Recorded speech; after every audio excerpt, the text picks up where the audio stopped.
So hello everyone. I'm waiting. I'm waiting. You still waiting? Now wait it for it, everyone, because we are now live. This is the Slam Jam Wrestling Show here on the Extreme Improv Xstreamed YouTube channel, as well as the Slam Jam Wrestling Show YouTube channel, and you can find us on a bunch of other destinations as well: DLive, Twitch, Twitter. I forget, in fact, everywhere where it is, Kick, and some other places. So, yeah, on the show tonight, we're going to be giving some predictions of the Survivor Series, which will be happening this weekend. There has been all kinds of stuff happening in the world of AEW as well as WWE, some independent wrestling news and some other stuff going on. But we will get into it and so much more once we have rolled the credits.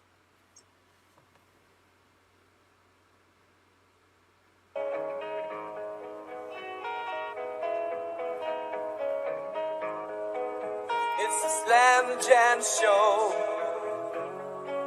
Yes, a Slam Jam show. Oh yeah, yeah. It's the Slam Jam show. What you gonna do? You dig that? You think you know me? It's the Slam Jam show. Bang your neck, slam beat and it woo. What a rush! It's the Slam Jam show. Get caught the pain, the have a nice day.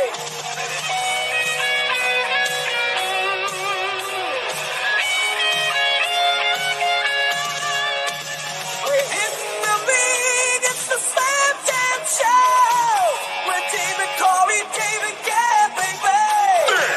DJ is set, get the demo. If you don't like it, we got two words for you. Slam Jam, Slam Jam. Feel the power, feel the roar. Slam Jam, it's the smackdown you've been waiting for. You can't see if Chico, you'll be serving hot taco. Yes, Slam Jam, and that's the bottom line. And now it's the Slam Jam Wrestling Show. We're live, well, it's the big show. You got no jam, we're in gorilla booking. That's the risk, that's the worst. If you smell what we're cooking, it's the Slam Jam Wrestling Show. The champion team step into the Slam Jam, the Slam Jam Show. Hey yo, it's true, it's the Slam Jam Show. We didn't know, it's the Slam Jam Show. Big glass, woman ass, the Slam Jam and Show, yeah. Okay, yes, there we go. So welcome back, everyone. So we're going to get into everything, but first of all, the thing I was going to address, I am going to address it live on the show, because StreamYard, you shall not get away with this. Now, this show, it's a lot of them Geek Battle stuff that I stream, I do through this platform called StreamYard, because it makes it nice to share some like intro videos like that, so that's the other performers, the other panelists on the show get to see them, whereas when you do it through Zoom and use broadcasting software, it's all a faff. Now, this being Black Friday week, everyone's looking out for all of the deals and stuff, and what I've just discovered is stealthily StreamYard have quadrupled their price, and so I'm going to be seeking a refund. If one isn't possible, I will be shitting on them publicly for the next year until I never pay them again. But I'm going to seek my refund, and then probably as soon as I can get it, we're just going to stream via something else. Zoom is still good. It's not worth it just to play some little clips here and there and screen share better. That's all you're worth, StreamYard. So Capelthave, if he was here, would be so pleased, because he hates you more than anyone. Now, Dave, since that is done, let's get on to some wrestling stuff. Say hello to the people, Dave. Okay, hello people. Yes, it's Dave Jervis Green, and yeah, I was waiting for you to do like a Paul Heyman shooting on the Nashville network back in the year 2000. Like, StreamYard, I hate this network. I hate you. I might just clip that, Dave. You did it perfectly. You put it so eloquently there. But yeah, I've got a wrestling fact for you, Dave. Hit me with it. So It's what I was just curious about it because I can't say I've kept up a huge amount of stuff that's been going on recently because I've been for once actually quite busy and actually too busy to watch a lot of wrestling as it's happening. So I was all caught up a little bit, but I was quite intrigued a few months ago when Jimmy Uso made his return and all that sort of stuff, and a few months ago, and I was just quite interested in the record books because it sort of occurred to me as thinking. When we sort of were coming around to do WrestleMania predictions, we both sort of agreed that I thought that he should have beaten Jay because he needed to win more and all that sort of spaces. Yeah. And it didn't happen. So I had a little look on good old cagematch.net. And do you know that since Jimmy Uso turned on Jay Uso at SummerSlam, in the record books, Jimmy Uso has won. How many matches do you think he's won in that time? Okay, well, it's going to be. I'm guessing it has to be quite low. So I'm going to say he's won 3 matches. He has won precisely 1 match since he turned on Jey Uso. Oh my god! Including today, he's won 1. Do you want to go and guess who it was against? Well, I don't think it was against Jay. I'm trying to think who would have had single matches against. He'd have just been sent as cannon fodder before people go for solos. I wouldn't think too hard about it. I think you're not going to get it. Okay, go on.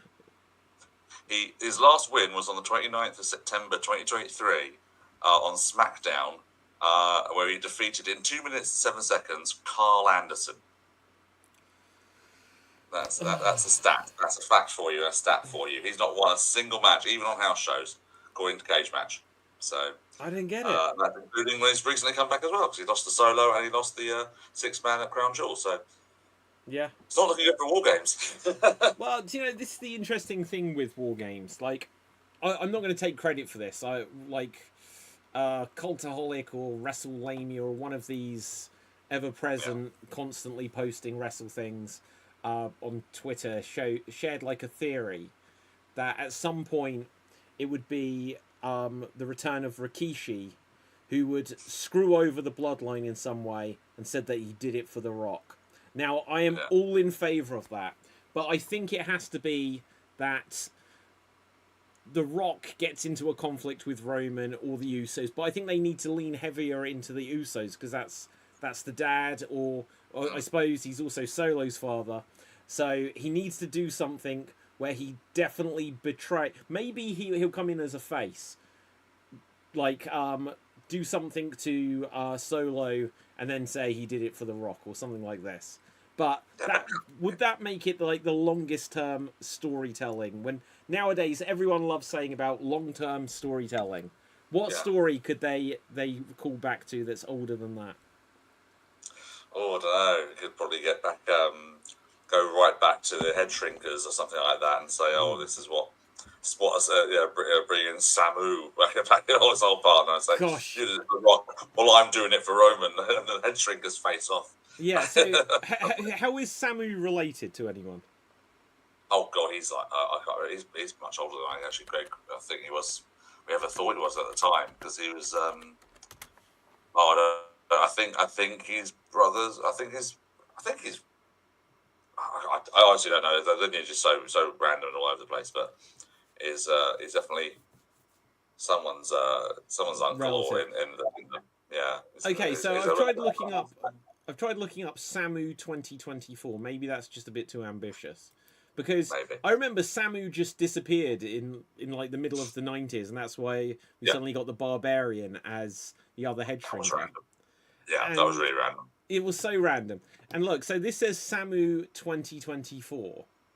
So this might in fact be somewhat recent. So I'm guessing that's Samu because that looks like Afa. That's Afa Rossi. Yeah, so I'm going to assume that that's Samu. Yeah, well, you know, he went to he disappeared from the head shrinkers and he went to ECW where he teamed up with Rosie. Wow. In ECW. Rosie was in ECW. Yeah, they were the Samoan something. I think they were the Samoan gangsters or something like that. They had a feud with the gangsters at the time as well. It was like, hang on, what Rosie was in ECW? What? So yeah, he was a bit older than we got credit for as well. At the time, he was teaming up with Jamal and Slash Umaga. Yeah. So it's weird. They bridge so many different generations in those timelines that you can't guess how old some of these people are even at the time. Yeah. Okay. So you're right. 1996, the Samoan Gangster Party. That was it. Wow. And then later career until 2022. So what? 2022. He retired in 2022, and he never re-emerged for anything in WWE. So surely he must have had like one match here and there. So he came out of retirement on the 5th of April 2024, teaming with his son Lance to defeat the full-blooded Italians, who are still apparently around as well. Little Guido. It's crazy. It's crazy. Oh man.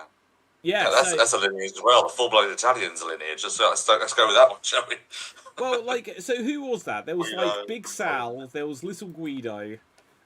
Like, I think in WWE they added Johnny the Bull, or was that just in WCW? Who was it? Big Vito. Johnny the Bull, Big Vito. They were the Mamalukes in WCW, Yeah, but he was also they were also in FBI at some point. Chuck Palumbo was in FBI at some point in the WWE as well. Let's say he decided he was Italian. Yeah, Big you're right. Guido, don't forget him. Wow. Big Guido, who was just as big as the Big Show, but got treated like a complete jobber by him. Who else was in there? Oh, don't forget. Of course, you had what's his name? The former NWA champion Tommy Wildfire Rich. Yeah. Who was in FBI for a little while. Who else was in there? I'm pretty sure Mabel was for one night in the FBI. Yes. Wow. And Ulf Herman, the angry German from FWA fans there, for a little while as well. No, absolutely. So yeah, they could do some long-term storytelling with that, but I don't know. Like, if they could connect the dots that somehow that's the whole I did it for the Rock thing. The Rock owed him, like the Rock had something over him, obviously because of that. All these years later. And then, obviously, who would turn up and say this culminates at WrestleMania? So I always feel like you could have Rikishi in the background of the Bloodline as their equivalent of Paul Heyman. And so then, when you have something that's like, I did it for The Rock's then there, and then finally they do what they should have done this year, and Stone Cold comes out, takes, he's still got the issues with Rikishi, and like, somehow it goes full circle. Somehow. That is very bizarre. There's going to be some sort of absolutely loony sort of match like that at Mania again, isn't there? But just people just running out left, right, and centre, and it'd be very bizarre. I'm not sure how much physically Rikishi can do now, though. That's the only thing. Yeah, I can't imagine it's too much. Do you know? I did see a thing where Roman had apparently commented that he can see, or he has an idea where the Bloodline story is going to be in 3 years' time. And when it said like that, I'm like, oh my god, no! Like how much more can you do? I don't think there is much more that you can do with this. But obviously, we are heading towards Survivor Series War Games. Let's do some predictions for this, and then we can go on to some other breaking news and headlines and things like this. So, randomly, Shinsuke returned. Were you aware of this? Yes, he's now wearing some goth pajamas and has got some face paint on his face now, isn't he? Yeah, and so he's going against LA Knight. I feel like LA Knight's still going to win this personally, because I just feel like they don't have any real faith in Shinsuke. Like since they won the Rumble, they were like, nah, this isn't going to work, and they'll push him occasionally. Just before CM Punk came back, there was all this the teasing. He was doing the go to sleep, and it went absolutely nowhere. He's disappeared for the majority of this year. I don't think there was an injury, but now he is back. Yeah, I don't know. It's a bit weird, isn't it? Sometimes he's just like a threat to a title when they need someone to sort of bridge that gap between like a long term opponent and things like that. So he was challenging Seth, and then was challenging Cody for a little bit, wasn't he? And but the only way he seems a threat to the title is if he's actually accomplished anything, and in WWE, he really isn't. Yeah, he isn't really in anyone. He's already won those titles. He's won the Intercontinental and won the US title, and it was all very forgettable reigns, things like that. Having said that, I'm picking him to win. Okay, do you think he'll win the title? Just because it'd be just to have Valley Knight as chasing it for a little bit, and he can win it back. Yeah, the Rumble maybe. Yeah, that's a good idea. Yeah, like I think LA Knight isn't going to move on from the US title and then go up to the world title. They could No. try to push for the Royal Rumble that he's lost the US title and he's gonna say that he's winning the Rumble, but he's just gonna be one of these guys that says he's winning the Rumble, who never does. Yeah. At the moment, I can't see anyone who is going to win the Rumble at this rate. Unless it's going to be The Rock and challenge Cody.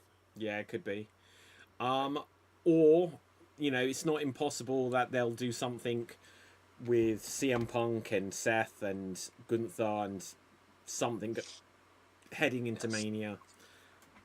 It's possible. Quite possible. But it's not the most incredible. Mostly, I don't know what I just said. It's not the most incredibly interesting match, and which brings us to the other mid-card title match, which is the Triple Threat. Yeah, so we've got Braun, Sheamus, and Kaiser. I don't know. I feel like it may be Ludwig's opportunity here. Okay, I like all three. I like all three of them. I thought it would be a good match. I can't see Breakker losing it personally. But he's a bit of a madman. Did you see that run that where he tried to squish Kaiser against the table? He run full force at the corner of the table. It's like, Jesus Christ. I mean, I think it looked terrible, and I think he was probably okay from it. But the thing that brought to my mind, do you remember? I think it was Chris Benoit doing a suicide dive and hit his back across the table, and then it was just a massive. It's that isn't like hitting the side of the ring apron. It's a sharp edge. It's that is a hell of a risky spot to put yourself in. Well, that time at Hardcore Holly just got that big sort of slice across his back that time. Oh, was it a Hardcore Holly? I thought Benoit, or did they both do that? How did Holly do his? I don't know, but I remember Hardcore Holly and RVD, wasn't it? He did a suplex from the ring to a table on the outside, and then when it broke, the table just sliced his entire back. Yeah, okay, maybe they both, but yeah, oh god, there's been a couple of really bad moments like that. Absolutely. Yeah. So, who do you have for that? Do you have Braun as Breakker. Cool, Yeah, Breakker. Okay, and then we have a women's war game match. So, yeah. I've got a bold prediction for this one. Okay, go for it. All right, so first of all, let me get this right. It's Bianca Belair, Bayley, who's now replacing Jade Cargill, Naomi, Io, and Rhea. Rhea, so of course it's Rhea, of course it is. And then against Liv, Raquel, Nia, Tiffany, and Candice LeRae. Yeah. Which is a nice addition. I was quite happy to see Candice is in the mix. I think that Ripley's team wins it. Mm. And then I'm going to say, this is the bold prediction part, I think Tiffany cashes in on Nia. Oh, okay. See, I was going to make a similar-ish kind of prediction. I think it's going to happen during the match.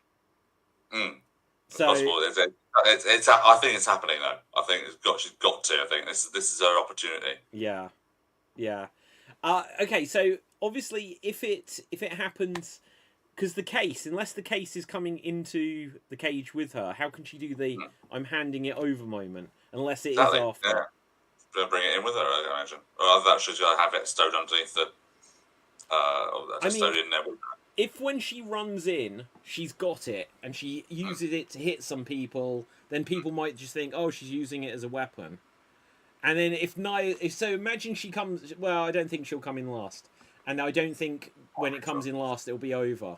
But imagine, boom, boom, boom, knocks people down. Nia's standing there. She's like, yeah, and boom, one more, pins her, and then the match could, I think, continue. It's still War Games. Yeah, absolutely.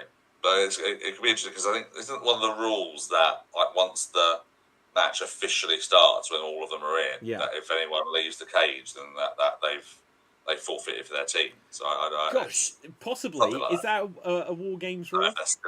I don't know if that's still a thing. I know it used to be in the older War Games matches. That's one of the reasons why no one could leave the cage. But I thought isn't the idea is that they're locked into it anyway? So how would they leave? Because it wasn't an escape. They don't have a roof. Situation. Well, they don't have a roof on it, do they? This one.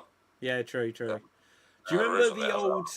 Was it the WCW one where Sid power bombs Brian Pillman, and he just literally lands him on the top of the cage first. His feet caught the cage, didn't they? And he couldn't bring him back up, and just dropped him on his head.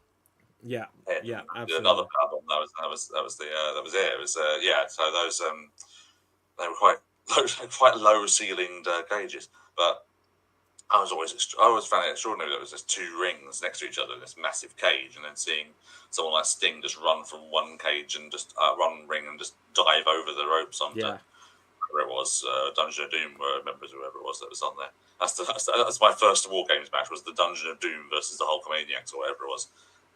Wow. I think one of the worst War Games matches so ever. What year would that have been, like 94, 95? 95, I think. Okay. I can't remember off the top of my head which ones I saw, but like I had all of like the old WCW like VHS that they released and stuff like this. So I've definitely seen other War Games matches. It's always a good idea. The only thing is, like, doing two War Games and like the men's and the women's and the men's and the women's Royal Rumble and stuff. I think with the Royal Rumble you've got to do it. I thought at first they were just going to have a traditional Survivor Series match on the show as well. Yeah. You know, I wish they would do. I don't think they should lose that, but I remember probably about 10 years ago, do you remember at one point they actually weren't going to keep the Survivor Series name? They were going to do a different pay-per-view, and I think people just went crazy. It's like, how can you not do Survivor Series? It's like, okay, well, we'll keep the Survivor Series name, but we're not going to have any more of their matches. Yeah. I mean, for me, my favourite Survivor Series concept was the different teams, and then the winners of the teams form a new team in a main event. Yeah. One time only they've gone to that concept, which is such a shame. I think I was on the WWE Vault YouTube today, and I actually ended up watching that one again. I thought that on VHS. Such a random match though, because it's the whole thing of there are goodies and there are baddies. They're going to be on either side. So it was like the match of survival, wasn't it? It was like, why didn't they just put the mix up teams? They could have just said, well, we're going to draw whoever's on this team is going to join. You could have had Rick Martel and the Ultimate Warrior versus Ted DiBiase and Hulk Hogan or something. So who was it? Was it Shawn Michaels and Warrior and Hogan? It was only because I watched it today. I'm trying to make excuses. I would have been able to tell you whether I watched it today or not. So the Visionaries team of Rick Martel, Power and Glory, and the Warlord all survived. And they teamed with Ted DiBiase, $1 Million Man, against Hulk Hogan, Ultimate Warrior, and Tito Santana. Oh, it was Tito, yeah. And Tito was the only one eliminated there. And that on his team, yeah, and everyone else got eliminated by Warrior and Hogan. Yeah, see, and obviously it's like it's Thanksgiving in the States today. I loved all of this. Is how I learned about Thanksgiving. It's from old Survivor Series tapes where it'd be like, and I'm thankful for, and it would be whoever stood there, the big boss man or someone. Yeah. But yeah, fantastic. Okay, let's come on to the next match because who are you picking for the War Games? Oh yeah. So did we actually predict beyond that? I think Rhea's team is going to win. Yeah, same. Yeah, so Rhea's team will win, but I think definitely it will be Tiffy time. But I think it's going to happen mid-match, and there's going to be a sense... And that might be how they lose. Because I think it might be like, well, it happened, but they're going to still try to keep teaming. Imagine that, right? Like the more I think about it, the possibilities. Imagine if it happens as soon as Tiffy gets in the ring, she clobbers her, everyone else like, what are you doing? And she's like, yeah, I'm the champion now. And then they're like, whoa, guys, we're still in a match. And then the whole time, their own team are having to separate them. Yeah. there's some fun stuff that they could do. Okay, so then we get to Gunther and Damian Priest. Priest can't win here. You wouldn't have thought so. No, I don't think so. Where does he go from here? And if he doesn't, I don't know. Does he continue feuding with Finn and co, or is that sort of story done now with Judgment Day? I think it should be done. I think they could reignite something at some point, and they could get like another round of that feud out of it a few months away or a year from now, and then inevitably have something happen where they reunite, because no team can ever break up forever. And I just think Gunther being the longest reigning Intercontinental Champion, longest reigning like NXT UK Champion, certainly, however long NXT Champion. The only thing that feels a shame is I don't think Gunther is going to repeat that with the. Oh, here comes Dev. I don't think he can repeat that with the World Heavyweight Championship. They could have it so that he goes into WrestleMania as the champion, or go into WrestleMania and even retain as the champion. But it just feels like, whilst Cody and Roman are in the picture at all, there really isn't any space for anything else. Maybe Seth and CM Punk, but if The Rock's going to do anything, who knows? Dev, say hello to the people. You're currently muted. Hello. How are you doing, Dev? Pretty good to woke up. Just woke up. Oh, good stuff. But okay, I'm joining the live. I'm joining the live via satellite emblem on your screen there. Yeah. Even if the formatting of the screen seems to have stretched you out from side to side, it's a bit weird. Yeah, like how did you do that? Is that with like a virtual cam, or how you get? Is it? Okay. I can't get virtual cam to work on this. Otherwise, I would have some funky stuff going on as well. Dev, I'm not going to repeat myself. I've got major StreamYard issues there, but I'll get onto that when we get to Geek Battle if you're there for it. What's the beginning of the show, Dev? It was a shoot. It was a shoot on StreamYard. But Dev, we have been going over predictions for Survivor Series. We've gone through most of the matches, I'm not going to lie, but we're building up to the main event. Do you have any thoughts on...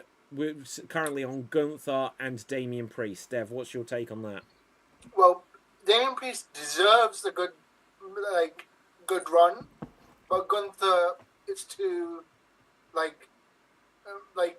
powerful, protected to be effective, to be basically realistically challenged by Damian Priest right now. Yeah, no, Gunther deserves it more. Everything about his matches, the character, he can't just lose it meaningfully, meaninglessly. That meaningfully, I don't know. It needs to have a lot of meaning. We know what I'm going for here. And so, I don't know. He could lose it at WrestleMania. When did he win it? He only won it in the summer. SummerSlam. Yeah, exactly. So, he needs to keep it for a long time. All of these reigns now are they're getting longer and longer. We've moved really beyond the time periods of the Attitude Era, where there'd be title changes 3, 4, 5 times a year. We're now going into multi-year reigns. I personally don't even see a scenario where Cody loses the world title at Mania. Go on, Dev. For years, people during the Attitude Era have been begging for long tenured reigns back in the 80s. So now we finally got it back. People are bored of the long reigns. Yeah, that was Attitude Era. That's 30 years ago. It's not. It's longer ago than that. So it's obviously a whole new generation's come along that are I blame TikTok going around there. I blame TikTok. Well, yeah, everyone's got a low attention span. But but when you look to the 1980s, there's so many wrestlers that were never world champion just because it was forever Hogan.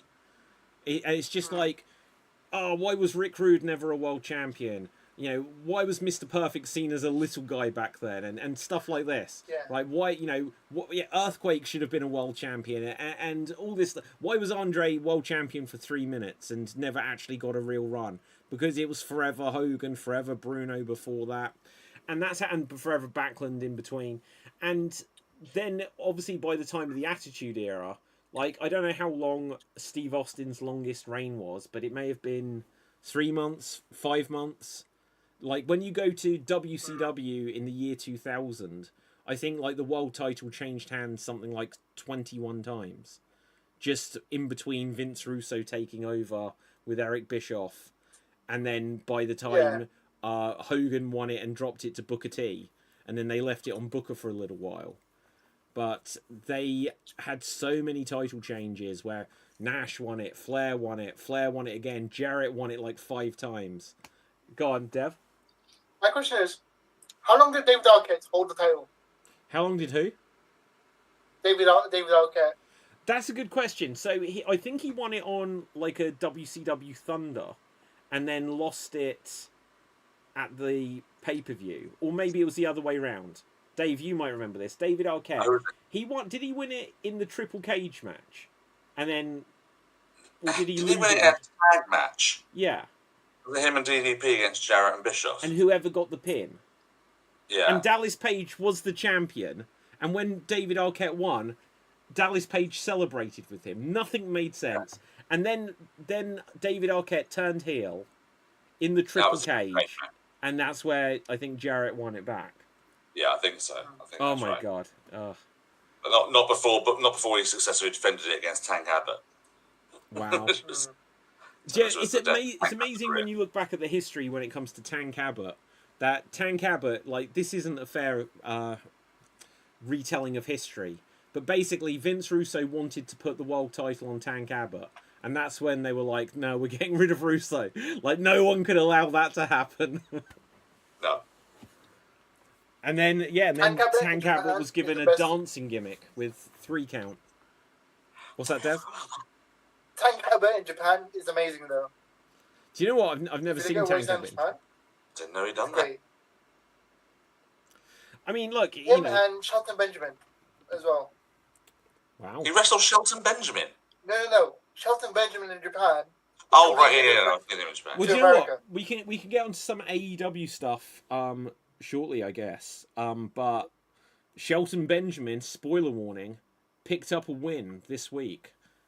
Singles win. People were saying like this would have never happened in WWE, and so so that's good. You think he beat Triple H? Sorry? He beat Triple H when Triple H lost to no one back in 2002. Yeah, okay, but if you're having to go back to 2002 to say when Shelton Benjamin got a singles win, then that's a problem. I always loved it a couple of years ago when the Hurt Business were like sort of breaking up. Like Lashley didn't just destroy Shelton. Shelton held his own until Lashley got control.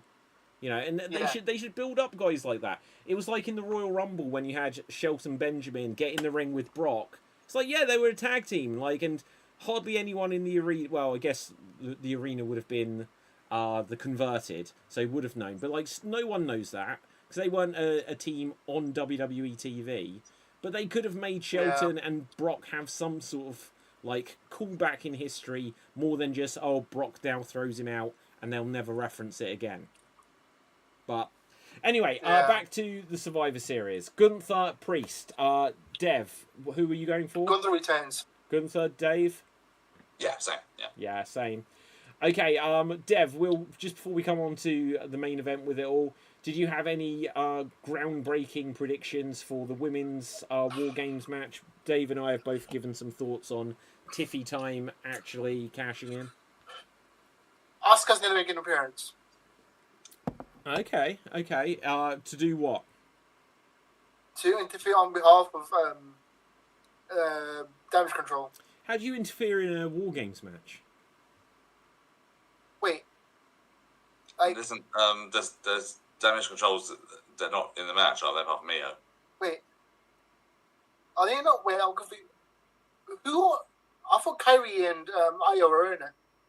Only Io's in it. Yeah. Oh, I thought it was Kyrie as well. Not in it, no. But I still say Asuka's going to make an appearance. Okay. Do something. I'm sure what. Well, okay. Blind somebody with a mist. Yeah, probably. That would work through the cage. Apparently they're sending a lot of returns for the Netflix Raw thing. So, I don't know. Yeah. We can get on to that. I'm very excited about the arrival of Netflix into this, but hopefully they'll be able to. I think, like, guys, you weren't on the show last week. It was just me and Capelthave, and Cap is about as up to date on wrestling as. You're just talking about Jake Paul and Mike Tyson, weren't you? Yeah, like, do you know what? It was a fun show, but like, I was desperately trying to get any talk of wrestling in there at all. We went from that to UFC, and I was like, yeah, so UFC's all fixed. It's wrestling. I just had to crowbar my way back to wrestling on the show. But why did I even mention this? Yeah, so one of the things with Jake Paul and Mike Tyson is their stream went down. They could not cope. And I think it's going to be interesting to see what Netflix can do once they've got WrestleMania, or even once they've got the Royal Rumble. That's going to be their first big test. But I even think they are not prepared for how big wrestling potentially is. I think suddenly Netflix is going to have real trouble in the first few weeks with keeping up with wrestling fans, and people who haven't been able to watch wrestling suddenly being like, well, I've got Netflix already. I think the viewing figures for wrestling next year are going to go insane. Yeah, that's what.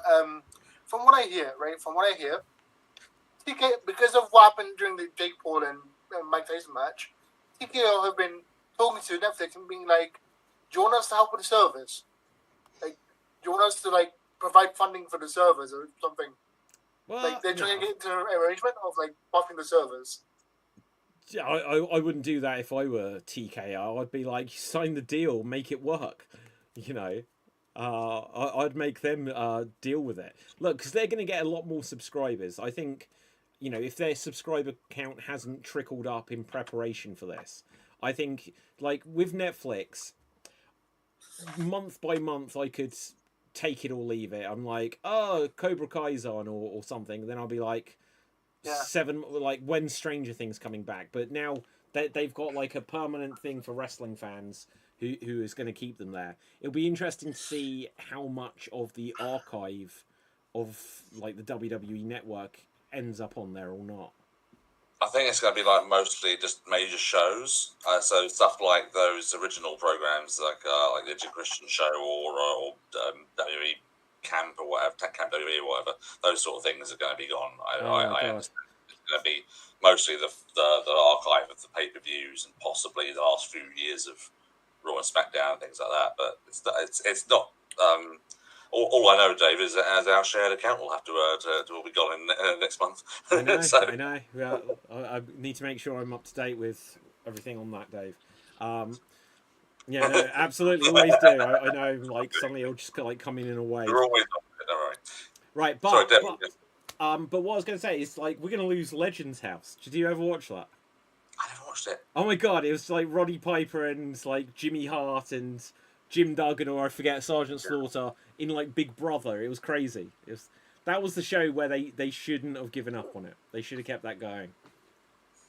Okay, let's Dev, you had your hand up. Did you? I was gonna say, I really want them to keep Table for Free. That is my favorite show that they've created. I watched a couple of them. I think one of them was Eric Bischoff and Jim Cornette. And then there was another one or two I watched. Yeah, there's some really interesting ones, but there were so many of them that just like the connection was very tenuous. Yeah, Tenuous. Yeah. I'll see if I can find out what ones are. Let's come on to the main event. Roman, the Usos, the Sami Zayn, and the addition of CM Punk versus the Bloodline. Solo, Jacob, Tamatonga, Tongaloa, and Bronson Reed for some reason. All right, he is a what was it like? What was that like? Fake Von Erich? He's a Samoan. Yeah, no, like he's like a Australian though, right? Isn't he Australian? Yeah, the South Pacific, Yeah. right? Yeah, but he is Samoan descent. Okay, well that's interesting. So is he related at all? Can't be. We'd have No. known that way by now. Right. He's like related like The Rock, basically. Oh, okay. So this is. Yeah, I couldn't Well, The believe Rock is this. related. No, The Rock is not related. This is the thing. When it was like, you know, when they had like the blood oath thing, when like The Rock and yes, Roman, of course. Yeah, the whole like family tree. It's like, wait a minute. It's just like, well, my grandfather and your father, we agreed to a blood oath. It's like, this doesn't count for anything. You have no relation whatsoever. Like, and so it was like the Rock's only relation is what's her face? Nia. Jax. Yeah. It's like otherwise there's no actual blood relation. It's just a blood oath. But yeah, there you go. So yeah, let's come on to what we think will be the situation with the Bloodline versus the Bloodline. Dev. It's going to be a WrestleMania tier clusterfuck, overbooked WCW mess. Because they're going to have so many people trying to run in, so many people appearing. Nearly everyone in the rosters connected to the storyline, and they're probably going to make an appearance. You have like Drew running in to help the other Bloodline purely because he doesn't like CM Punk. Yeah, and they've all these like interconnecting storylines and going insane. I don't want that feud to be over now, though. Otherwise, that'll be coming up to a year. They've been doing that story with Drew and Punk. Yeah. It's that was it being War Games as well. Obviously, with the women's matches, you can't have that many people interfering in it. Otherwise, it sort of makes the point of the match a bit moot. You know, It will be a clusterfuck. Of course, it is. It's War Games. It always is. So it'll be something in there. I was thinking it'd probably be a straightforward win for the OG Bloodline in some way. So I can't imagine they're going to have Punk lose some sort of like return with Heyman and all that sort of stuff. At the same time, though, it's like I really guess end with just a basic win for the goodies and things like that. I don't know. It's going to be a bit unusual in that respect. So I imagine if Rock isn't filming live action Red 2 Moana or whatever it is doing at the minute, then he'll be there in some capacity. I think OG Bloodline still win, but there'll be something with Rock at the end, maybe via satellite or something. I don't know. Maybe. What was that pay-per-view a couple of months ago when Jimmy Uso returned, and then at the end The Rock came out for absolutely no reason? Obviously he was just in town, but didn't do anything at all. And it didn't lead to anything, didn't really get referenced. Was it No Mercy? No, that was NXT. I'm trying to remember what it was. I can't remember. It was Hell in a Cell? Could have been. I don't know. Yeah. I can't remember. This is what wrestling does to us. Too much wrestling. There's too many pay-per-views, and so we can't remember any of the shows that have been happening. It's so hard. Like AEW had a pay-per-view this weekend, and I can honestly say there's a good reason why I wasn't able to see anything this weekend. I haven't seen it. It's probably going to be the first AEW pay-per-view I've completely missed, just because time's going to move on, and I know that. With Survivor Series and other stuff coming up, I'm just not going to get back to it. Dev, you were going to say? Yeah, no, I don't. Bad blood was one. Yeah, so I kept joking for like a month that the Bloodline storyline literally depends on if Red 1 succeeds or not. If Red 1, the movie... Oh, right, yeah. That succeeded. The Santa Claus protection movie, right? It is so... Like, I bet it's a fun film. But if you remember... It's not. The what was that movie? Scrooged, with Bill Murray. At the start of it... What is it Scrooged where they, like, watch, like... Oh, thanks, Santa, and am I thinking of the right movie where there's like Santa Claus gets like a shotgun and starts like fighting, and they're like, oh my god, you're the $6 million man, comes to rescue Santa Claus from terrorists, and now literally, and they that was a joke movie within a movie. I'm pretty sure it's at the beginning of Scrooged. Yes, it must be. Yeah. It's a movie within a movie, and they see like Santa Claus, the terrorists turn up, and then Lee Majors, the $6 million man, turns up to help him. And literally Red 1 is that concept. They've got Captain America and The Rock saving Santa Claus. So that isn't going to be it might go on to be a like Turbo Man, Arnold Schwarzenegger, Jingle All the Way style. Oh, we show it every Christmas and it'll make its money back eventually. But yeah, that film isn't going to do great.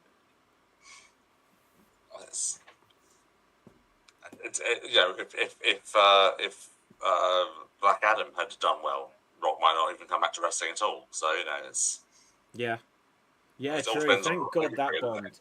Okay, so yeah, any predictions? I think the Wolfpack bloodline, the Wolfpack, the red and white or whatever, like this version of the NWO have to win here. Solo's version. Yeah, so Solo's one, right? They have to win for this storyline to keep going, because Lovely. even though like they've got the band back together, I think there's going to be more shenanigans. So there have been rumors that something's going to happen. Bronson probably won't end up in the match and will either end up with The Rock. Some are saying it might be Brock, you know, but they're saying that Bronson there is kind of a bait and switch. So we'll see if that's the case or not. Because if Seth turns up, destroys Bronson can't wrestle, we need another person, and then it could be Brock, it could be Rock. Something's going to happen. I don't see Brock coming back. At all? But... Do you know, they've never taken him off the website. He'll be back.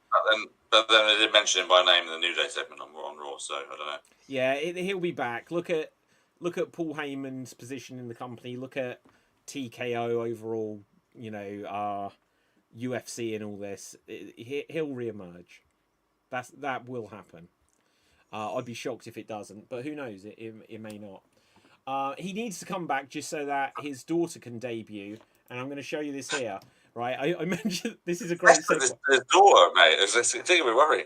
Right, so his daughter can debut to feud, because if you haven't seen this on the internet today, apparently this is Triple H and his daughters. So they are literally, there is a little bit of Ninth Wonder of the World coming through in them somehow in that DNA. But yeah, so Triple H and his daughters, we're getting ready for the next generation. Shocker that they might be physically fit. Triple H is their dad. Wow, that's shocker that is. Yeah, true. No, this is what happens when someone who has steroids all their life is married to someone whose father injected her with steroids all her life. Well, yeah, exactly. Allegedly, yeah. But I don't know. What's he going to do, sue me? Do the... So have you not heard of their lawyer, mate? He's quite good. No, he can't do it anymore. Who's their lawyer? What, McDivitt? McDevitt. Is he still a thing? I don't know. I imagine he's busy elsewhere, but so who are we saying? I'm saying the new bloodline are going to be victorious here. Any other bids on this? OG bloodline. Okay, so if I say the OG one, unless The Rock shows up.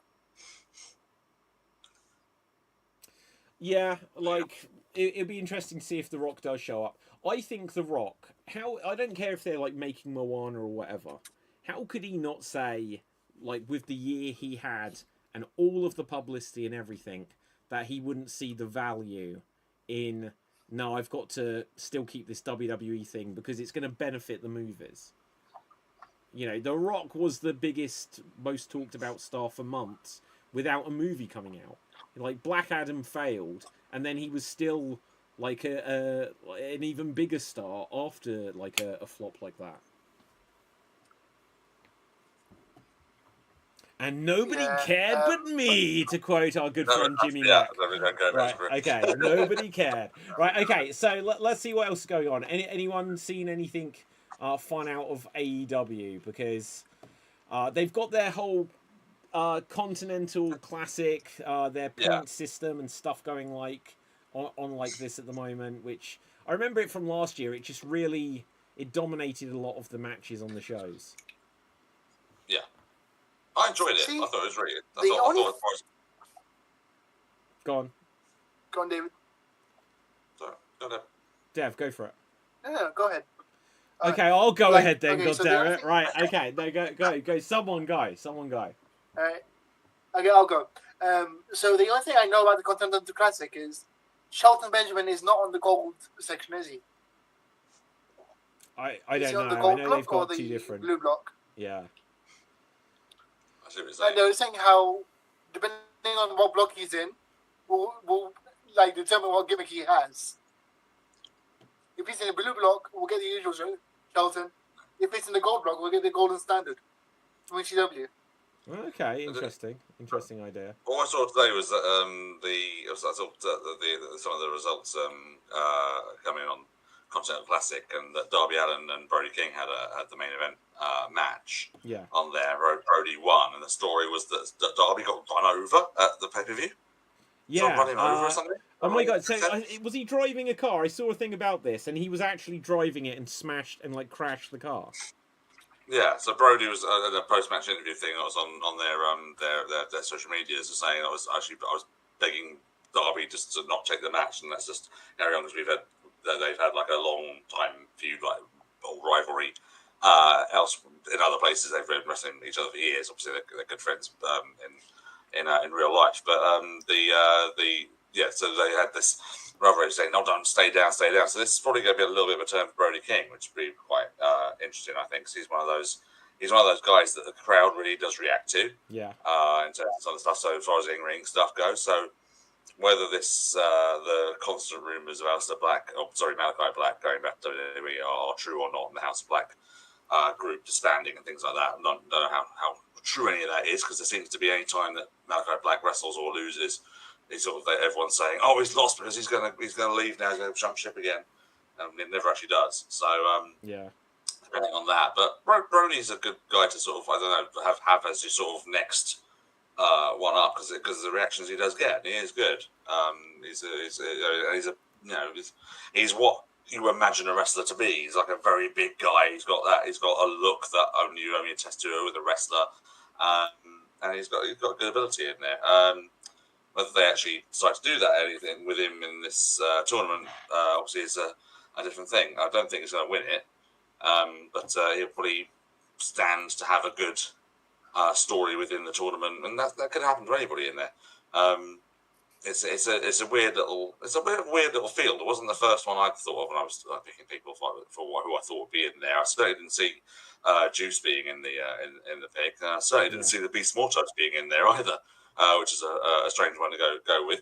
I'm glad he is in there, because he'll put on some good matches and he'll make everyone look good that he's in there with. But like I said, Shelton winning over Mark Briscoe was. I thought that might happen because it's the first one in there, and obviously the Hearst Syndicate are being pushed as a big deal. Yeah. So it's nice that they have got this guy that people are saying, "Oh, he shouldn't be winning over guys."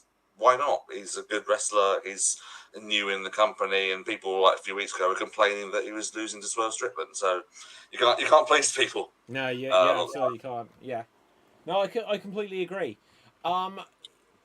Okay, a couple other bits, just because unfortunately going to have to wrap this short, but this has been a pleasure.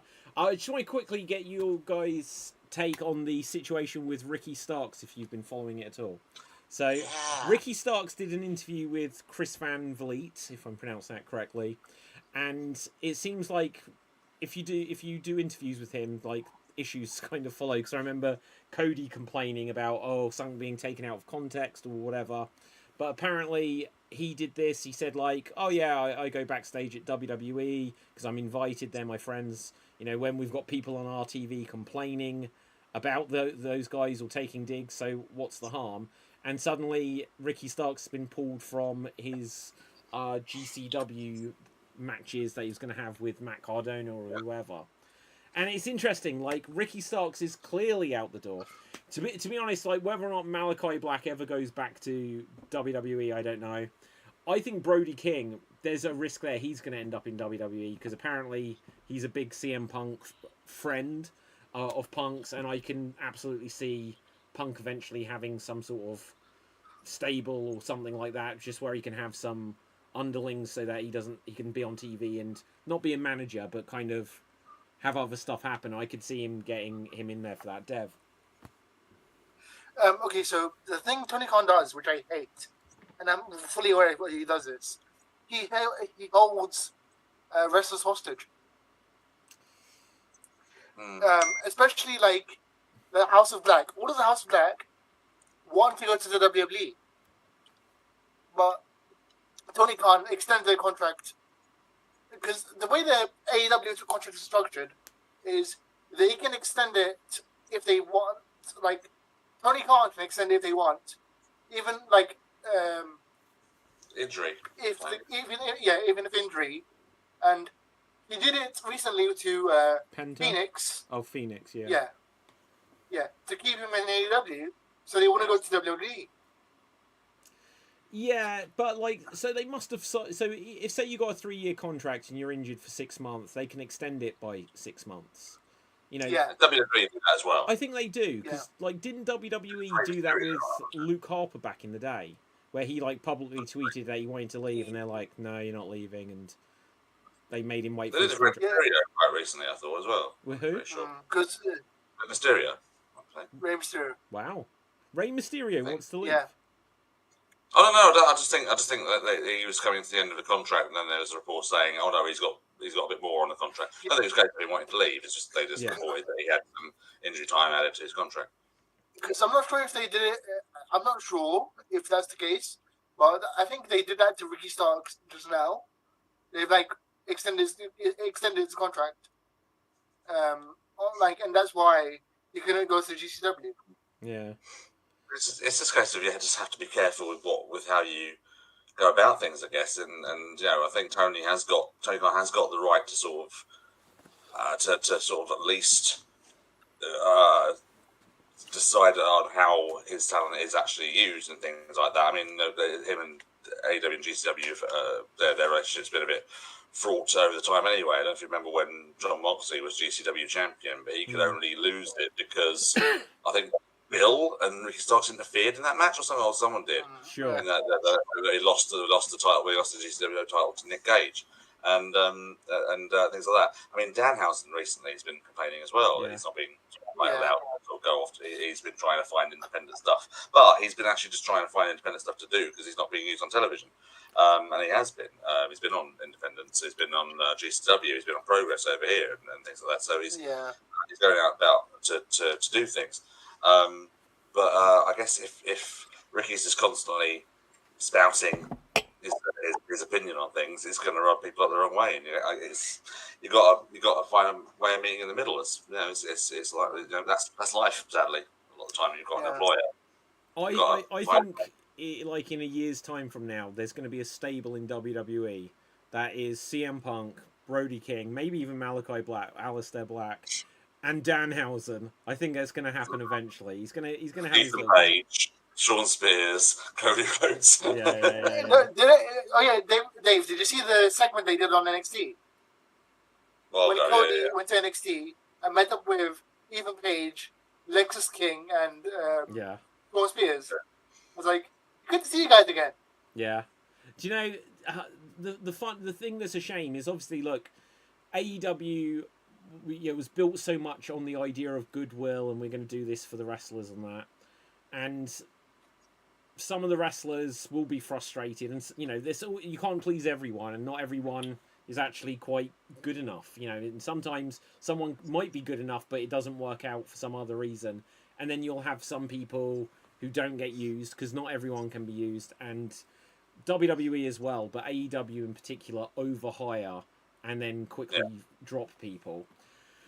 Not letting people out of their contracts if they want to leave, it's a tricky one, just because if in WWE some of the criticism for years, and again go back to the likes of Luke Harper or some of the early people that were like desperate to jump ship and stuff like that, maybe even like Matt Hardy and people in the early days, it's like, can't wait to go over there and be used, and then not everyone, it doesn't work out for everyone, and it's like, well, so then all of the future endeavors or just sit at home and ghost people and stuff like that emerges because it's an unfortunate reality that will probably end up happening.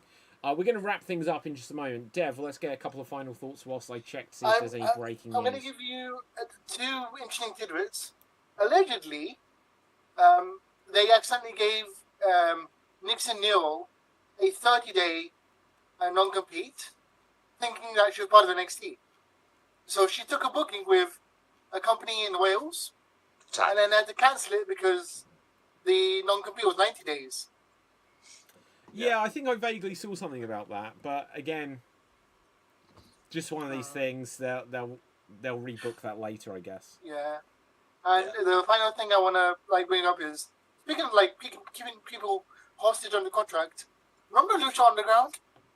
Oh my god, yeah. Even though, Yeah, go on, Well, tell yeah. the story, because you might be about to tell a brilliant story that I know about Lucha Underground. Okay, now I don't know the full details. All Yeah. I know is the company ended 2 years before the problems got resolved. Yeah. But even though there was no shows, everybody was under contract for 2 years, but they weren't getting paid. But they weren't allowed to appear on other shows, Yeah. on other wrestling program shows. Okay, at least one of them I can throw a detail in. I'm pretty sure it was Lucha Underground, where one of the wrestlers ended up putting on social media, or maybe it was MLW actually. I don't want to tell a lie. I think it was an MLW contract. So, it's a similar thing where one of the luchadors was put on social media, I can't feed my, this isn't funny, I can't feed my family, and I'm not allowed to work anywhere because of this contract I'm been stuck under. And then who is it that runs MLW? I forget the guy's name. Oh well, whatever. He then tweeted out, was yeah, we released you 6 months ago, and there was some, because he didn't speak English. Literally, it's here was the release, and it was just that he didn't understand it. It was some brilliant story like this, where this guy put out this sub story. It's you've kept me hostage, and it's what do you mean you don't work for us anymore? Some weird little story like that. Okay, wow. Let's wrap things up. So I'm going to give a shout out here, because it is the Survivor Series. Not Survivor Series, Thanksgiving after all, that we should recognise. Jesus, what the hell is that? What? Jesus, damn, I always need to check the comments. What the hell was that on the right-hand side? It's fine, it's a turkey. But, Jesus, what is going on? Shout out to the gobbledygooker. It's a twerky. Oh my god, that's really good. Well done, Dave. That's fantastic. And the last thing to mention, I guess, Women's Intercontinental Championship. Thoughts? And US Championship as well. Yeah. Oh yeah, US they announced a while ago. The only thing I was going to say is I don't think they shouldn't put them both out at the same time. They should have spread them out a little bit. But you got to have one for the other, haven't you? Yeah, but introduce it, give each the individual moments. Right, go on, Dev. I want to say that Natalia will win the Intercontinental, because every Heart has won the Intercontinental title except a Neidhart. Ah, every heart that's been in WWE properly. I don't think Bruce ever held it. Yeah. Or Keith. Yeah, Keith or whoever else was fighting Jerry Lawler's. Probably Martha. Sorry, Martha Hart Probably should have Martha. been Intercontinental Champion. Yeah. Right, guys, we will wrap things up on that note. I don't see any late breaking news. So go on, Dave. If you got something. It's not late breaking. It's not late breaking. It's really quick one. The Rock's been sticking out the Rock. He was in the news this week when he was talking about cinema etiquette, and he was saying that with regards to the film Wicked that's been released this week, saying that he's all for people in the audience singing along. His back's crooning in the cinemas, singing at the top of their voices. He said, "You paid your money, you can do what you want." Wow. In the cinema? No way.